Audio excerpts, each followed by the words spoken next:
안녕하세요. 오늘도 사연살롱을 찾아주셔서 감사합니다. 저는 올해 40 중반 정수경이에요. 왜 이런 말 있죠? 호의가 계속되면 둘리가 된다고 말이에요. 옛날만 알아 요즘 MZ세대는 모를 수 있어서 살짝 설명하자면 아기 공룡인데 요술을 부릴 줄 알고 그럴 때마다 호잇호잇 하는데 그 말이 비슷해서 우스갯소리처럼 하는 말이에요. 여하튼 제 남편 놈이 딱 그랬네요. 당연하다 못해 은혜를 원수로 갚는 놈. 아니 정확히 말하자면 말 한마디로 천냥 빚을 내는 딱 그런 놈이라 아빠가 돌아가시는 날 이혼장을 날리며 갈라섰어요. 무슨 일이길래 슬픈 마음 추스리기도 어려운 그날이었을지 궁금해하실 것 같은데요. 제 사연을 들으신다면 딱 그날이어야 했다는 걸 많이 공감해 주실 것 같아요. 우리 수경이는 피아노도 잘 치네. 분명 피아니스트가 될 거야. 아니 엄마, 피아노 잘 치는 애들이 얼마나 많은데. 많아봤자 다 우리 수경이 미치지. 우리 딸이 얼마나 잘한다고. 기죽을 거 없어. 항상 엄마가 우리 수경이 편인 거 알지? 레슨비 걱정 말고 너 하고 싶은 대로 다 해. 엄마 아빠가 다 지원해 줄 테니까. 저는 어릴 때 집안의 기대를 한 몸에 받고 자란 K 장녀였어요. 엄마의 바람대로 피아노를 정말 잘 쳤던 건 아니지만 그래도 서울에 있는 여대 피아노과를 무난하게 들어갈 정도의 실력은 되었죠. 예체능을 하려면 집안 기둥뿌리 몇 개는 뽑아야 한다는 말처럼 다른 형제들 대신 부모님은 저에게 아낌없는 지원을 해주셨어요. 피아노 레슨은 기본이고 콩쿠르, 마스터 클래스, 입시 때는 대학 교수님 과외까지 하나도 빠짐없이 다 시켜주셨죠. 그 덕분에 좋은 여대에 들어갈 수 있었고 자연스럽게 결혼을 한다면 저보다 더 조건 좋은 사람이라고 생각했던 것 같아요. 솔직히 말하면 제 학벌보다 못한 사람을 만나본 적 없을 정도로 결혼은 사랑보다 부모님 기대를 저버리지 말아야 하는 하나의 숙제처럼 느껴지기도 했거든요. 장녀의 의무감이라고 해야 할까요? 부모님이 저에게 투자해 주신 만큼 보답해야 한다는 생각이 늘 머릿속에 있었던 것 같아요. 그러던 중 지금의 남편을 만났어요. 대학 선배 언니가 자기 회사에 다니는 사람이라며 소개해준 소개팅이었는데 처음 봤을 때 인상이 참 좋았어요. 잘생긴 외모도 그렇고 어딘지 모르게 당당하고 자신감 있는 모습이 마음에 들었거든요. 제가 키가 큰 편이 아니라 나오시는 분이 저보다 크면 어쩌나 걱정했어요. 그런데 우리 키 차이 딱 좋지 않아요? 남편은 170cm 정도였는데 남자 평균 키보다 조금 작은 키였지만 당당하더라고요. 물론 저도 여자 평균 키에 못 미치는 150cm 후반대라 비율만 보면 잘 어울리는 게 사실이었어요. 남자 개그맨 중에 외모나 능력이 출중한데 유독 키가 작아서 소개팅할 때 늦게 나간다는 인터뷰를 본 적이 있는데요. 그 사람이 그러더라고요. 키 때문에 차인 적이 너무 많아서 차라리 처음부터 오픈하려고 항상 늦게 나가서 자신 키부터 보게 만든다고요. 그래서 제대로 된 연애 한번 못 해봤다고 말하는데 남편을 소개받을 때 그 사람이 떠올랐어요. 그럼에도 자신있게 소신을 굽히지 않는 모습과 묘하게 오버랩되면서 누가 보면 단점이라고 말할 수 있을 걸 처음부터 알려주다니 솔직하고 대범하다고 생각들면서 마음이 기울게 되더라고요. 사실 저도 키 큰 남자들과 만날 때마다 늘 위축감을 느꼈는데 이 사람과는 그런 게 없었어요. 처음 만남부터 뭔가 편안하고 자연스러운 느낌이 들었거든요. 대화도 잘 통했고 유머 감각도 있어서 시간 가는 줄 몰랐어요. 저는 마포구 쪽에 살았는데 남편에게 거주지를 물어봤더니 대치동이라고 하더라고요. 그 순간 솔직히 마음속으로 오 했어요. 강남이잖아요. 원래 집이 부자라기보다는 그쪽에 오래 살아서 집값이 뛴 케이스라고 했지만 그래도 억대의 집이라는 사실도 저에겐 호감을 주기 충분했죠.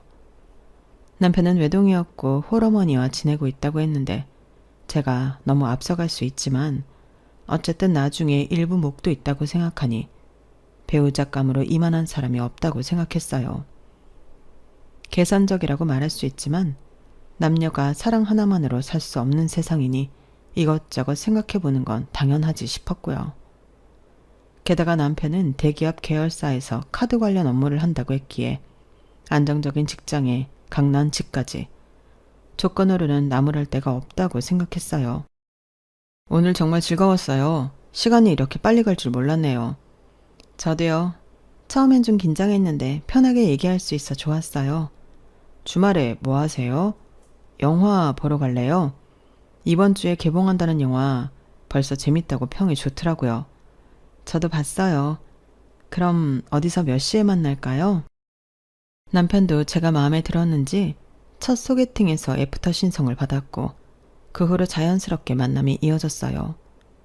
만날 때마다 대화도 잘 통하고 성격도 잘 맞는 것 같았는데 특히 남편이 저를 대하는 태도가 정말 좋았어요.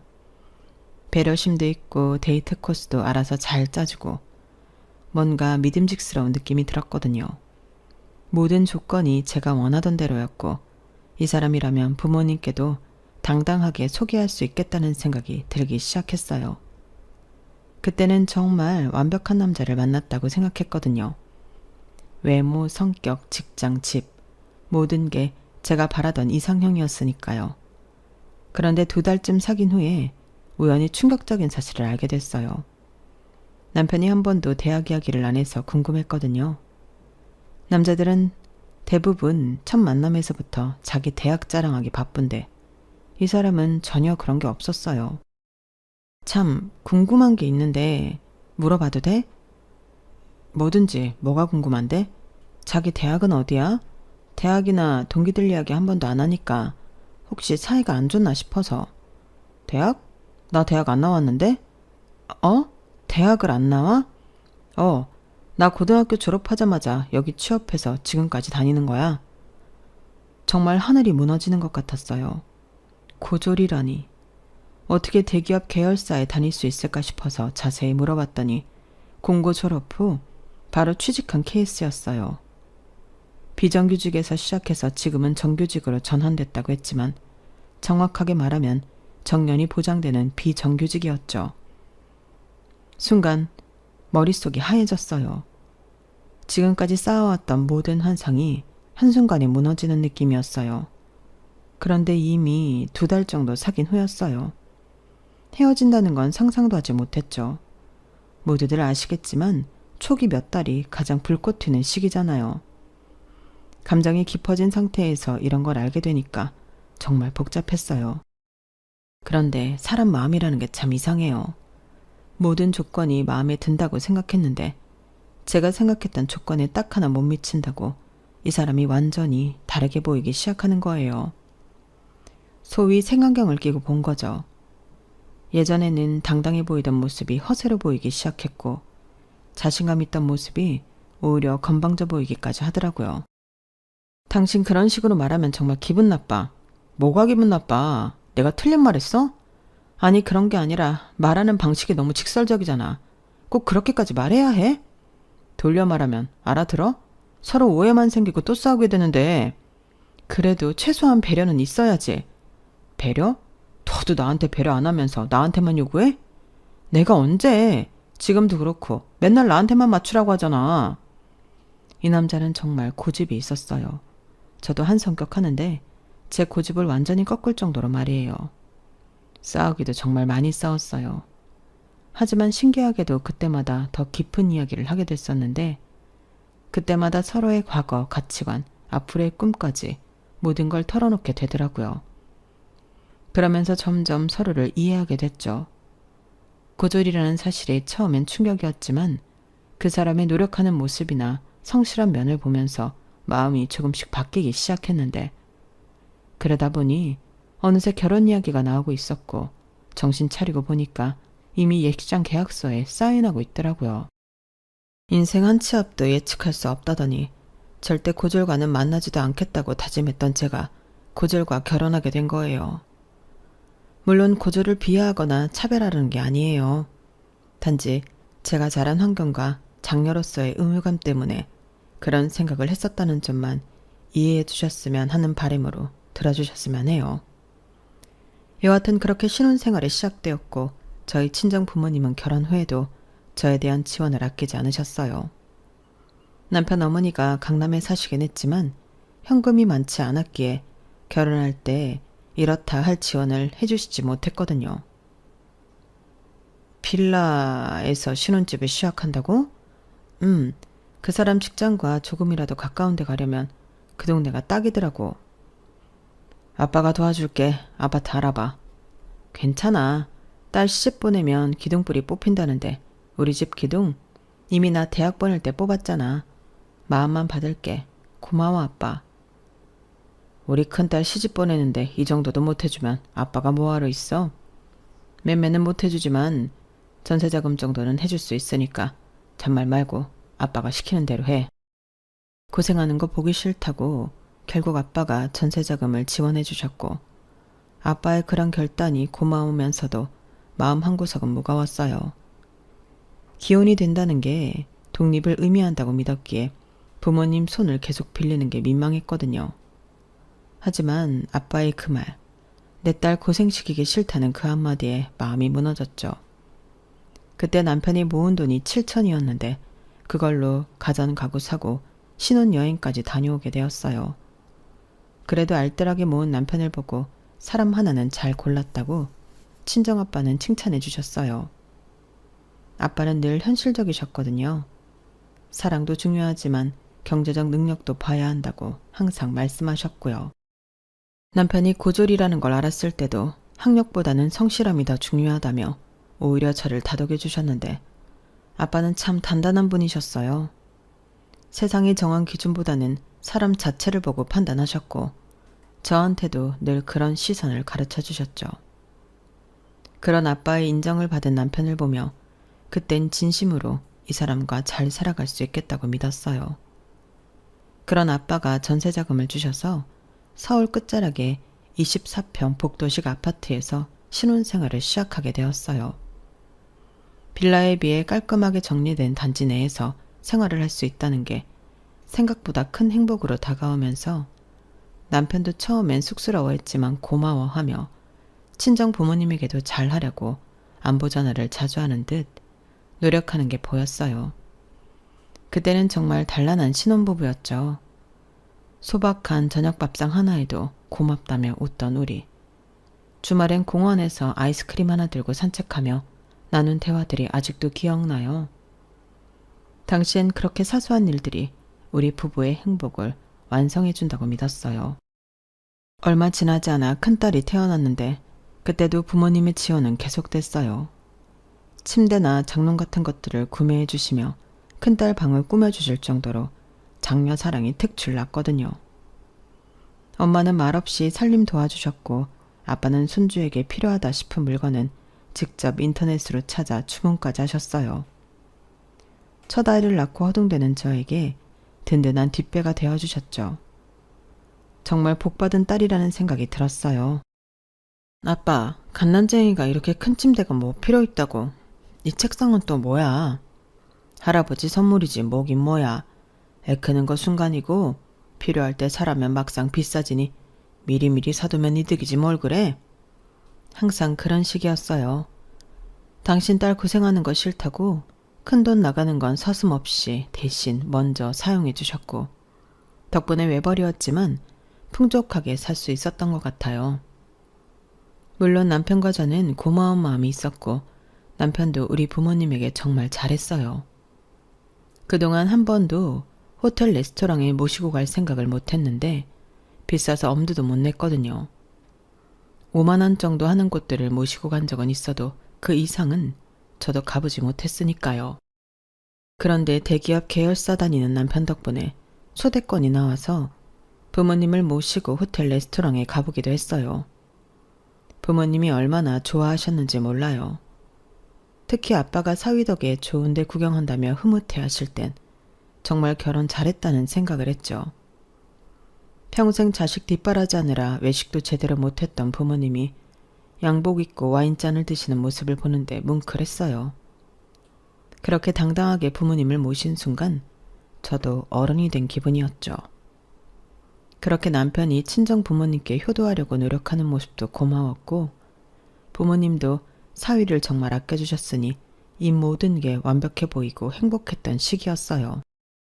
우리 이사 가자, 경기도로. 거기로 가면 당신 회사가 멀어지는데 괜찮아? 집이 멀어져도 애들 커가는데 계속 전셋집 이사 다닐 수 없는 노릇이고, 집을 사면 집값도 오르니까 오히려 이득이잖아. 그렇게 결혼 생활을 하다 보니 집도 사게 됐어요. 둘째도 출산하고 얼마 지나지 않아 더 큰 집이 필요했던 우린 결국 김포 신도시의 아파트를 구매해서 이사를 하게 됐었거든요. 계약서에 사인하던 그날 괜히 뭉클했어요. 이제 우리 가족만의 보금자리가 생겼다는 게 실감나더라고요. 그 순간만큼은 서로 눈빛만 봐도 통하는 그런 사이 같았어요. 우리가 이만큼 왔다는 자부심도 있었고요. 서울에 살 땐 복도식이라 집도 좁았는데 28평으로 고작 4평 늘었을 뿐인데 새 아파트라 베란다까지 확장된 배치로 전보다 훨씬 넓어진 집에서 사는 게 만족스러웠어요. 서울 끝자락이었지만 거기도 서울이라고 전세 자금 빼니 신도시 작은 평수 아파트를 매매할 수 있었던 거죠. 특히 아이들이 뛰어다닐 공간이 생긴 게 가장 좋았죠. 복도식에서는 아이들이 조금만 뛰어도 아래층에서 항의가 들어왔는데 새 아파트는 층간소음도 덜하고 무엇보다 깨끗해서 기분이 좋았어요. 남편도 출퇴근이 조금 멀어지긴 했지만 집이 넓어진 걸 좋아했어요. 그때는 정말 앞으로 더 잘 살 수 있을 거라고 생각으로 모든 게 핑크빛으로 보였던 시기였네요. 그렇게 새 집에서 집들이를 했는데 남편 운동 동호회 사람들이 오기로 한 날이었어요. 결혼 전부터 하고 있어서 저도 오래 알고 있어서 편했기에 집으로 초대하는 것도 자연스러웠죠. 야, 진짜 성공했네. 김포 신도시의 새 아파트라니. 우리 중에 네가 제일 먼저 집 샀네. 축하해, 형. 정말 부럽다. 우리는 언제 이런 집에서 살까? 힘들어도 다들 그렇게 사는 거 아니야?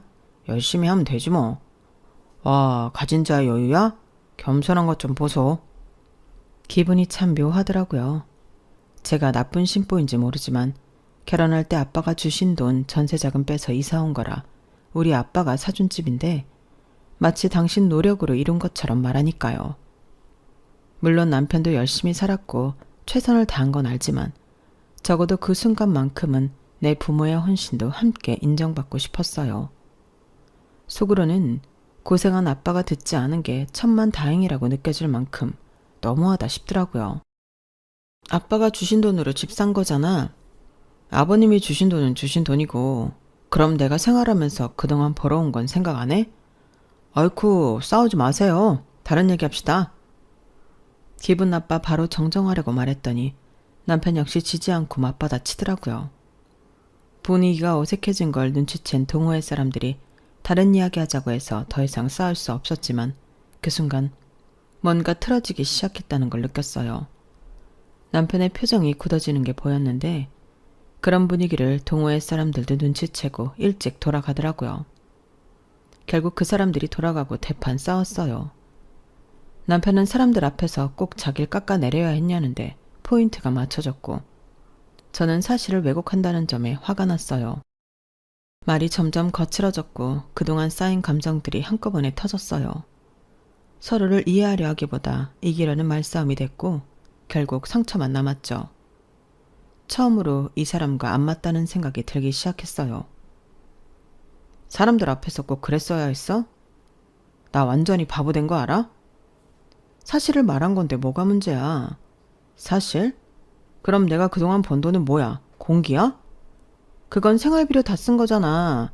집 살 때 보탠 건 아빠 돈이 맞고. 그래도 그런 식으로 말할 필요가 있었어? 당신이 먼저 으스대면서 자기 돈으로 집 샀다는 식으로 말했잖아. 나 언제 그랬어? 그냥 열심히 살면 된다고 했을 뿐이야. 그게 그 말이야. 우리 아빠 도움받은 건 쏙 빼고. 저희 아빠가 도와준 걸 묵인했다는 점에 정말 화가 났는데 협의점을 찾지 못한 채 넘어갔어요. 완전히 평행선이었거든요. 남편은 자존심이 상했다고 했고 저는 팩트를 왜곡했다고 생각했어요. 그날 밤 남편은 거실에서 잤어요. 처음으로 따로 잔 날이었죠. 아이들도 눈치채고 아빠는 왜 거실에서 자냐고 물었지만 대답하기 어렵더라고요. 이런 식으로 싸울 줄 몰랐으니까요. 뭐라고 설명해야 할지 몰라서 그냥 피곤해서 그렇다고 들러댔어요. 그런데도 아이 눈빛에 걱정이 담겨 있더라고요. 아무것도 모를 것 같은 나이에도 아이는 부부의 틈을 느끼구나 싶었죠. 결혼하면서 남편과 가치관이 다르다는 걸 처음 깨달았어요. 돈에 대한 생각이 이렇게 다를 줄은 정말 몰랐고요. 그 사건 이후로 우리 사이에 미묘한 균열이 생기기 시작했어요. 겉으로는 평범한 부부처럼 지냈지만 뭔가 어색한 기류가 흘렀죠. 특히 돈과 관련된 이야기만 나오면 서로 예민해졌어요. 이번 달 카드값 좀 많이 나왔네. 뭘 이렇게 많이 샀어? 아이들 옷이랑 생필품 샀는데 왜? 그냥 물어본 건데 뭘 그렇게 예민하게 받아들여. 예민한 게 아니라 뭔가 추궁하는 느낌이라서. 추궁? 내가 언제 추궁했어? 말투가 그렇다고. 아주 사소한 것도 서로 신경 쓰게 됐어요. 전에는 그냥 넘어갔을 일들도 이제는 민감하게 반응하게 됐죠. 남편은 제가 친정 의존적이라고 생각하기 시작했고 저는 남편이 현실을 인정하지 않는다고 느꼈어요. 아이들 앞에서는 티 내지 않으려고 노력했지만 부부 사이의 온도차는 점점 벌어져 갔어요. 예전에는 저녁에 함께 TV 보면서 이런저런 이야기를 나눴는데 이제는 각자 핸드폰만 보게 됐어요. 대화도 필요한 것들 위주로만 하게 됐고 농담이나 장난도 현저히 줄어들었죠. 이런 식으로 살아가는 게 맞나 싶었지만 어떻게 풀어야 할지 모르겠더라고요. 서로에게 기대는 법을 잊은 것 같았어요.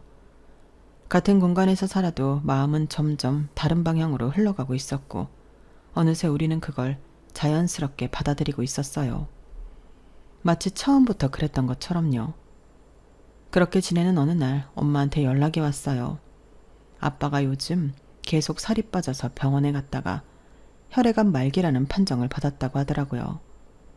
평소와 다를 바 없이 웃고 식사하시던 모습이 아직도 생생한데 그렇게 순식간에 달라질 수 있다는 사실이 너무 무섭고 믿기지 않았어요.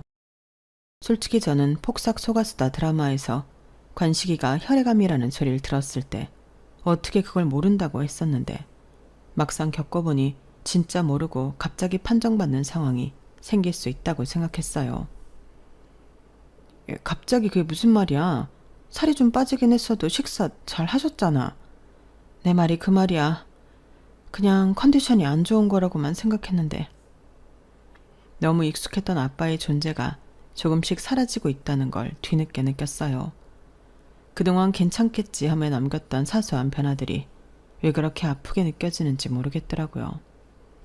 의사 선생님 말씀으로는 혈액암은 특정 부위가 아픈 게 아니라 여러 장기가 조금씩 제 기능을 못하거나 약한 장기부터 반응이 오기 때문에 피곤하거나 요즘 좀 이상한 애 정도로 잠식되니까 예민한 사람이나 평소 건강관리를 하는 사람이 아니면 알아차리기 쉽지 않다고 하셨어요. 그래서 대부분의 환자들이 늦게 발견되는 경우가 많다고 하더라고요. 아빠도 단순히 나이 때문에 체력이 떨어진다고만 생각하셨던 거죠. 혈액암 말기래. 이제 어떡하지? 엄마, 진정하세요. 우선 병원에서 어떻게 하자고 했어요? 말기면 치료법은? 설마 얼마 안 남았다고 하신 건 아니죠? 치료를 해보자고 하는데 아빠가 너무 힘들어해. 한다고 사실 이렇다 하게 달라질 것도 없대고 환자 의지라는데 오히려 병명을 몰랐다면 더 건강하게 짧은 삶이라도 사실 수 있었을지 모르지만 병명을 아는 순간 아빠는 타임랩스를 타신 듯 폭삭 늙기 시작하셨어요. 병실에 누워 계신 아빠를 바라보는 순간마다 시간이 도려내듯 흘러갔어요. 어쩌면 병보다 더 잔인한 건 이제 곧 이라는 그 무기력한 기다림이었는지도 모르겠어요. 병원에 입원해서 치료를 시작했지만 사실 혈액암은 강하게 치료할 수도 없대요. 어느 한 장기가 문제라면 하다못해 떼어내면 살 수 있지만 혈액은 온 몸을 도니까 강한 약을 사용할 수도 없는 거였죠. 의사 선생님, 아버지 상태가 어떤가요? 솔직히 말씀드리면 많이 진행된 상태입니다. 이대로라면 준비하셔야 할 것 같습니다. 평생 건강하셨던 아빠가 며칠 사이에 완전히 다른 사람이 되신 것 같았어요. 걸음걸이도 느려지시고 말씀하실 때도 힘이 없으셨거든요. 아빠는 모든 상황을 인지하시고 어차피 얼마 못 사시는데 병원이 아니라 집에서 편히 쉬다 가고 싶다고 하셨어요. 그 말을 들은 엄마는 계속 울기만 하시고 안 되겠다고 생각한 저는 우리 집으로 모시고 오게 되었어요. 엄마의 어깨는 점점 작아지고 있었고 저는 자식으로서 단단해져야 한다는 생각 외엔 아무것도 떠오르지 않았어요. 눈물보다 행동이 필요한 순간이었죠. 아빠한테 받은 것만 있는데 이렇게 갑자기 아빠를 떠나버린다면 계속 후회할 것 같았거든요. 엄마가 정신을 차리지 못하고 있으니 아빠를 돌보려면 제가 더 낫겠다고 생각한 점도 있었고요. 평생 저를 위해 살아오신 아빠인데 마지막 순간만큼은 제가 곁에 있어드리고 싶었어요. 그래서 우선 저희 집으로 모시고 가겠다고 했죠. 괜찮아. 내가 가면 김서방도 불편할 텐데 난 집으로 가면 돼. 아니야, 아빠. 아빠가 사준 집인데 그동안 김서방 불편하다고 제대로 와본 적도 없잖아. 그리고 왜 김서방만 생각해? 나도 있는데. 아빠 딸 집이니까 편하게 가도 돼. 그렇게 아빠를 안심시키고 남편한테 문자를 보내고 둘째 방 좀 치워달라고 했어요. 둘째 방을 꾸며놓긴 했는데 아직 어려서 저랑 안방에서 자니까 당분간 그곳에서 지내시면 될 것 같았거든요. 급작스러운 상황이라 미리 상의하지 못한 게 미안했지만 이런 때 가족이 아니면 누가 도와드리겠어요. 남편도 그동안 아빠한테 잘해드렸으니까 이해해 줄 거라고 생각했어요. 자기야, 문자 확인한 거지? 지금 아빠 퇴원 수석 받고 있어. 1시간 반 정도면 도착할 것 같은데? 미안. 딴 거 하느라 문자 못 봤어. 갑자기 퇴원하셔? 병원에서는 더는 못하겠다고 한 거야? 문자 확인을 하지 않아 전화했더니 뭔가 시큰둥한 반응이었지만 급한 상황이라 넘겼어요. 그리고 아빠랑 집에 왔는데 남편 표정이 별로 반기지도 않고 그렇다고 걱정하는 것은 더더욱 아니더라고요.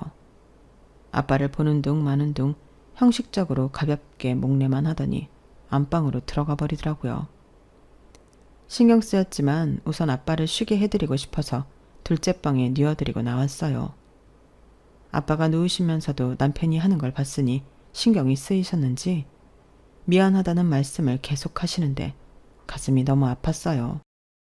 방 안에 누우신 아빠의 모습을 바라보니 마음이 복잡했어요.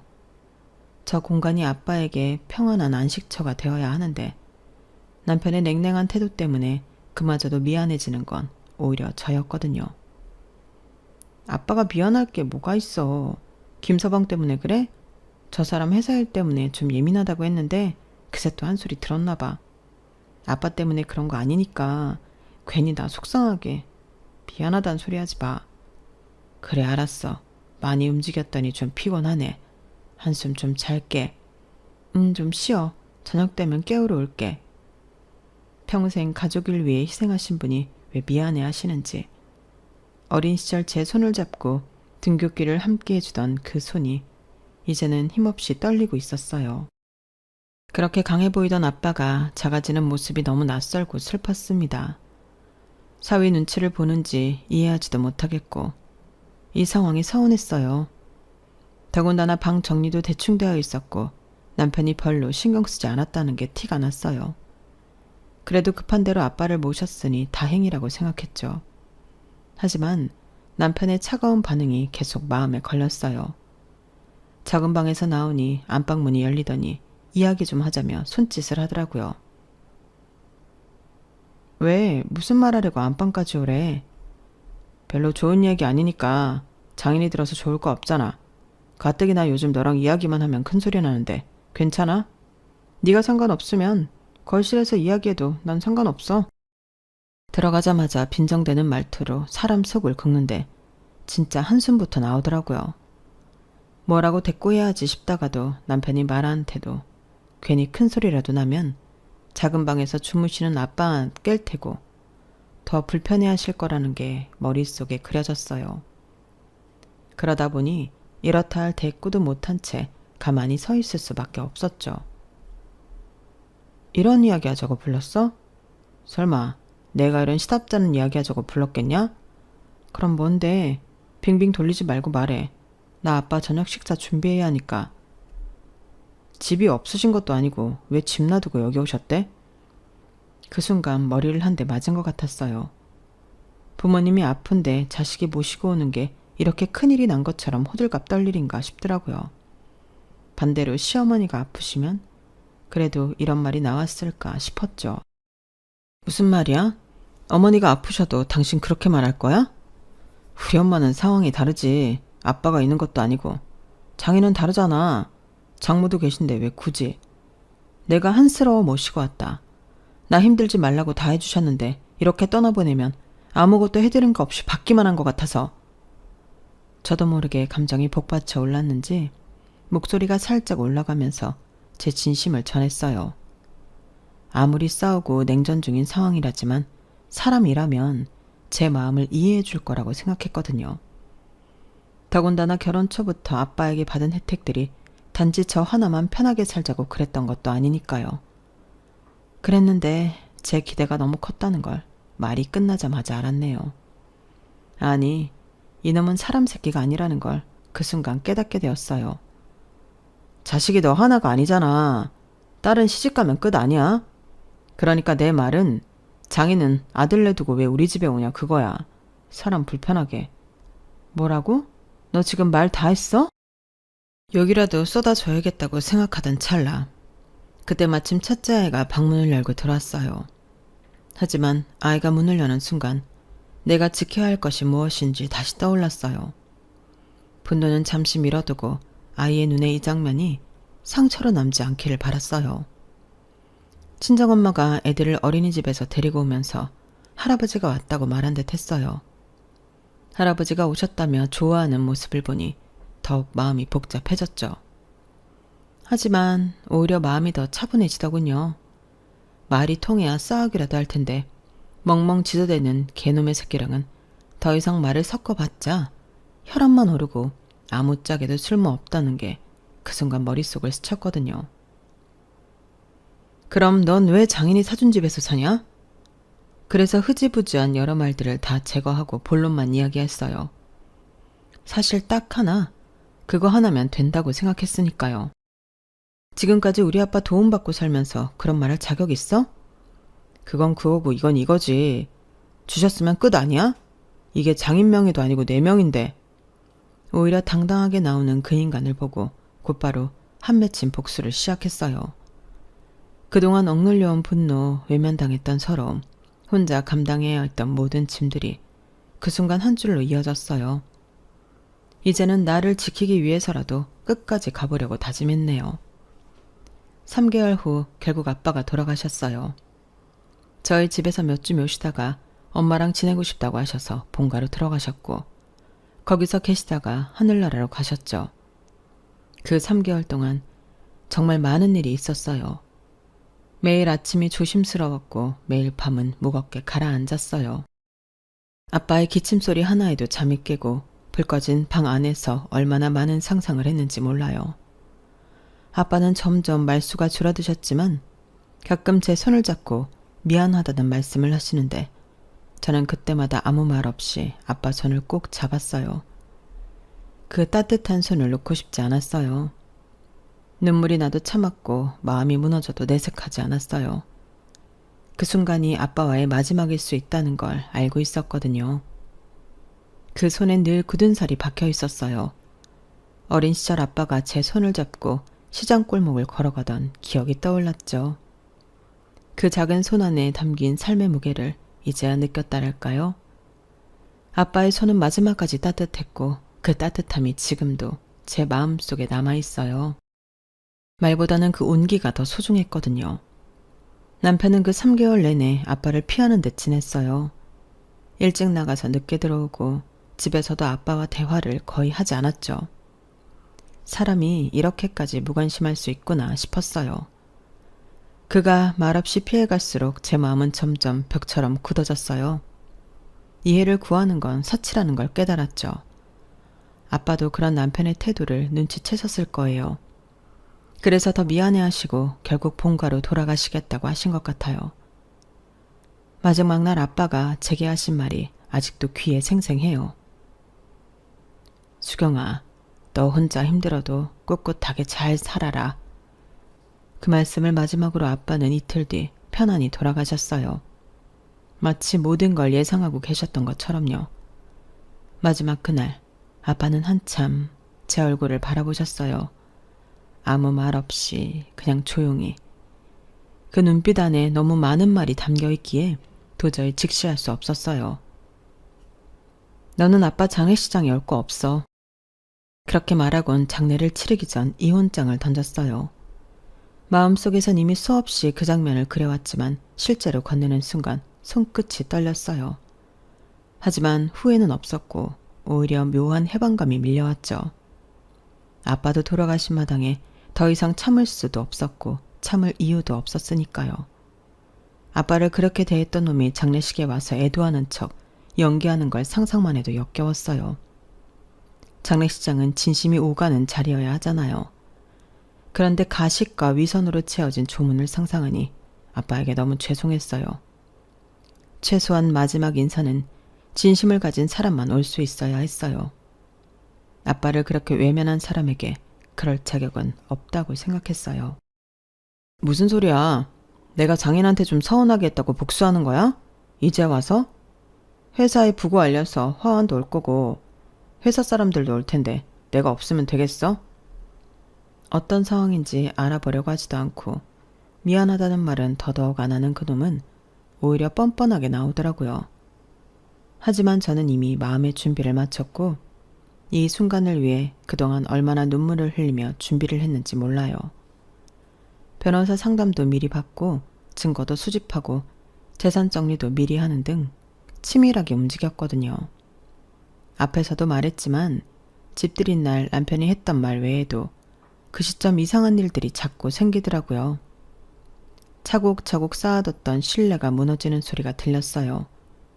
무심한 말투, 어색한 거짓말, 바뀐 생활 패턴, 그 모든 게 어쩌면 경고였던 건지도 몰라요. 우리 형편이 막 넉넉한 건 아니지만 그렇다고 흥청망청 쓸 정도로 여유 있는 것도 아니거든요.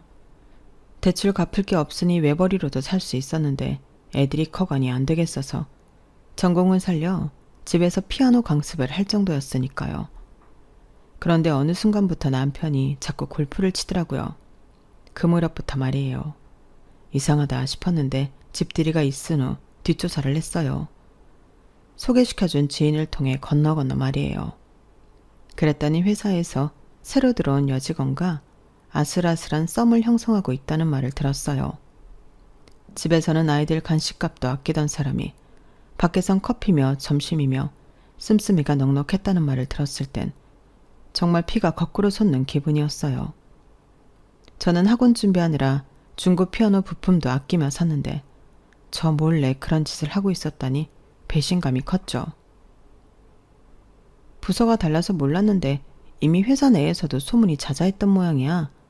툭하면 외근 나간다고 같이 나가고 늦게 들어오고. 그 여직원은 계약직인데 대기업 정규직으로 보였던 내 남편이 탐이 났던 것 같다고.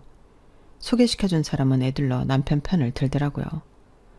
남녀가 붙어먹었는데 여자 잘못만 있다고 말하는 그 사람도 웃겼지만 인생이 그렇게 돌아가는 것도 웃기더라고요. 이걸 보고도 그런 소리가 나와? 내가 단순히 아빠한테 한 행동만으로 이혼을 결심했을 것 같아? 이게 다 뭐야? 어떻게 알았어? 아니, 이건 오해야. 내가 다 설명할게. 설명할 거 없어. 널 위한 화환도 이미 회사에 도착했을 테니까. 화환? 무슨 소리야? 그게 왜 내 회사로 가? 남편 업무를 임종 맡았다고 생각한 저는 내연녀에게 날리는 경고와 함께 남편 회사로 화환을 보냈거든요. 변호사에게 물어보니 직접적인 이름만 없으면 크게 걸릴 거 없다고 해서 누가 봐도 그녀라는 걸 알지만 직접적인 명시 없이 보냈어요. 꽃집 사장님도 주문 내용 듣고 잠시 정적이 흘렀어요. 결국엔 괜찮겠냐며 저를 걱정하셨지만 전 단호하게 말했죠. 이건 복수가 아니라 경고라고요. 그 말을 하는 순간 아직 본격적인 복수가 시작된 것은 아니지만 제 마음속 깊이 맺힌 응어리를 조금은 풀어지는 것 같더라고요. 아니나 다를까 화환이 회사에 도착했는지 남편놈에게 전화가 울려대기 시작했죠. 그년이거나 그 상황을 정리하고 싶은 관련된 놈들이거나 그건 제가 알 바 아니었지만요. 엄마와 동생들에게도 이미 언질했기에 장례식장에 김서방 따위 없는 게 문제되지 않았어요. 오히려 은혜를 원수로 갚은 듯한 그놈 없어서 속 시원하다는 입장이었죠. 그렇게 이혼했어요. 말이 이혼이지 사실은 내가 삶을 되찾는 과정이었어요. 버리고 나니 알겠더라고요. 얼마나 많은 것들을 혼자 끌어안고 버텨왔는지. 이혼 과정도 재산 분할을 더 가져가려고 어찌나 찌질하게 굴던지요. 그리고 놀라운 건 이혼을 했다고 삶이 곧장 나아지는 건 아니었지만 마음이 가벼워지니 모든 일이 한결 수월해졌다는 점이었어요. 매일 무거운 쉬며 살았던 과거가 이제야 깨달아지더라고요. 내가 얼마나 춤을 참고 살아왔는지. 미쳤어? 아예 끝장을 내겠다고 작정한 거야? 내가 가만히 있을 줄 알아? 이거 명예훼손이야. 그래, 해보고 싶으면 뭐든 해봐. 설마 내가 그런 준비도 없이 뒤집어 엎었을 거라 생각해? 그랬다면 너 그동안 나 물러본 거야. 어이없어 하던 남편은 장인 장례식에 자기가 왜 빠져야 하냐며 조금 전까지 따지더니 꽁무니를 빼버리더라고요. 예상했던 반응이고 의리 따위는 개뿔 없는 놈이라 한숨만 나오더라고요. 저런 놈 뭐가 좋자고 결혼해서 이 모양 이 꼴을 보는지 제 자신이 좀 한심하게 느껴졌거든요. 하지만 지난 3개월 동안 준비한 걸 어떻게 이길 수 있겠어요. 미리 준비해뒀기에 그때마다 대처를 잘 할 수 있었고 회사에서도 자리가 위태로워진 남편은 분쟁할 돈도 없으니 더 따지고 들지 못하고 결국 얼마 가지 못해 이혼 서류에 도장 찍더라고요. 양육권도 가져오고 육아비도 받아내고 아빠가 준 전세 자금은 고스란히 제게 돌아왔으며 재산분일이라고 해봤자 뭐 얼마나 모인 돈이 있었겠어요. 전세 자금 빼서 이사할 때 공동명의로 했는데 아빠가 준 돈이라 제 명의로 하려고 했는데 아빠가 먼저 혹시라도 김서방 마음 상하게 그러지 말라고 하셨거든요. 공동명의가 세금도 덜 내고 부부에 대한 믿음으로 결혼 생활은 하는 건데 어차피 너 준 거 네 이름이면 어떻고 남편과 같이 하면 또 어떠냐고 하셨어요. 그땐 좋다고 했던 놈이니 제가 더 열받았죠. 그래서 이혼한다면 반반되는 걸 막기 위해 준비가 필요했고 아빠도 돌아가신 마당에 제가 저놈 꼴 볼 이유 없으니 이혼장을 날린 거죠. 결국 돈 1,000만 원 가지고 남편은 다시 본가로 들어갔어요. 저는 아빠가 해주신 집에서 아이들과 잘 지내고 있어요. 이제 아파트 입구에 가게를 알아봐야 할 정도로 수강생도 늘었어요. 대출금이 없는 집이 있고 남편과 상간녀에게도 위자료 받았고 양육비도 꼬박 들어오고 있으니 제가 버는 돈으로 정말 넉넉하게 지낼 수 있더라고요. 아이들도 아빠 없는 걸 크게 신경 쓰지 않더라고요. 오히려 집 분위기가 훨씬 밝아졌어요. 더 이상 눈치 보며 살 필요가 없으니까요. 오히려 밥상머리 분위기부터 달라졌어요. 전에는 웃음 한번 터뜨리기 어려웠던 저녁 시간이 이제는 아이들이 장난을 치며 까르르 웃는 공간이 되었거든요. 그게 얼마나 감사한 일인지 요즘 들어 매일 느끼고 있어요. 피아노 학원도 정식으로 차리려고 준비 중이에요. 아빠가 물려주신 것들을 밑바탕으로 제 인생을 다시 설계하고 있어요. 아빠는 돌아가셨지만 그분의 손길은 제 삶 곳곳에 남아있어요. 이 집도 피아노도 제 아이들 웃음소리도 모두 아빠의 사랑으로 가능했어요. 엄마, 이제 아빠 안 와요? 이제 우리끼리 살 거야. 왜, 아빠 보고 싶어? 아니, 난 우리끼리 사는 게 더 좋아. 엄마가 아빠 있을 땐 맨날 화냈는데 요즘엔 맨날 웃으니까 나 너무 좋아. 아이들의 순수한 반응을 보니 제가 한 선택이 정말 옳았다는 확신이 들었어요. 남편은 결국 더 아래 계열사로 거의 내쫓기다시피 옮겨진 듯해요. 야근은 많고 월급은 적고 상간녀에게도 보기 좋게 차였다는데 그러던지 말던지예요. 생각해보면 남편이 연애 때 강하게 나온 것도 저에 대한 자격지심이었지 싶어요. 저는 그런 것도 모르고 강단 있다고 생각했으니 콩깍지가 씌어도 제대로 씌었던 거죠. 소개시켜준 지인을 통해 들리는 소식으로는 완전히 인생이 꼬였다고 하더라고요. 회사에서도 왕따 당하고 그 여자한테도 완전히 차이고 시어머니께도 쫓겨나 혼자 고시원에서 라면으로 연명하고 있다고 하더라고요. 자업자득이죠. 남편의 근황을 들을 때면 이제는 동정도 분노도 없어요. 감정이 다 빠져나가고 나면 남는 건 아무것도 없다는 걸 그 사람을 통해 배웠죠. 모든 게 해결되었으니 속 시원해요. 인간 이하의 놈이랑 그동안 엮였던 걸 생각하면 제가 바보 같지만 사람 마음이 내 마음 같지 않은 걸 제가 미리 알 도리는 없으니 인생 공부 톡톡히 했다고 생각해요. 혹시 여러분 주위에 제 전남편 같은 사람이 있다면 사전에 차단하세요. 생각보다 상처가 꽤 크고 마음의 허전함이 깊거든요. 저는 그 상처를 한 땀 한 땀 꿰매며 다시 제 삶을 바느질했어요. 고통은 지나가지만 그 안에 담긴 교훈은 오래 남더라고요. 제 지난 이야기가 여러분의 삶에 조금이라도 도움되었으면 하는 바람으로 욕먹을 각오하고 올리니 욕보단 응원의 말씀을 해주셨으면 좋겠어요. 건강하세요. 여러분, 사연 댓글에 응원과 현명한 조언 부탁드려요. 좋아요와 구독은 저에게 큰 힘이 됩니다.